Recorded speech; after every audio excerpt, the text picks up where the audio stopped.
Hi, it's James here. So I'm going to talk about a snare today. This is something I actually bought from a music store in Idaho for $30. It was painted black, painted over the badge and everything. It is an old Leedy shell.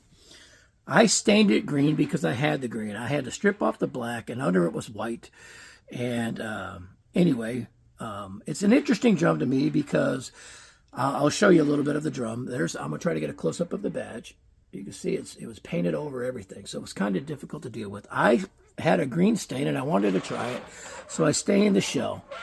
There's the butt plate. Appears to be like an old Leedy, the kind that used to have that, you could run longer snares on it. It would pull the wires longer. It's kind of an interesting shell. It appears to be maple on the outside, probably mahogany on the inside. Then there's the throw-off. That's what was on it.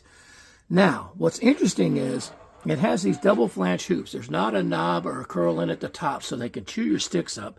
Again, that's what was on it. What's interesting is it has these Ludwig, boy, that's dusty, Ludwig Imperial style lugs that several Leedy drums had when there was a combination from Kahn to buy both Leedy and Ludwig. But I'm going to lift this drum up, show you the inside. Now, there's a lot of it wasn't necessarily painted on the inside except the edges. The bearing edges are pretty messed up. The snare is buzzing as I'm talking. You can see that it's not a smooth bearing edge, but I didn't want to mess with it. It has the head that was on it. It's an extra thin Ludwig. Basic snares. I have an attack head on the top, and you know, this is before I was involved with any head companies. There's kind of a number in there, and it's really hard to see. It almost looks like 140. There's also another number in a different place.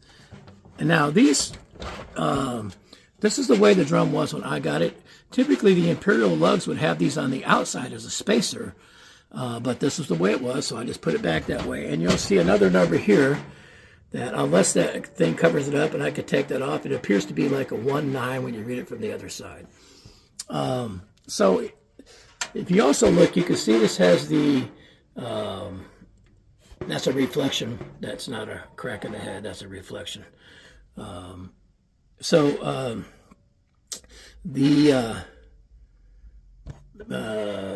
Reinforcement hoop there. You look at the top one, it's very, very short and shallow.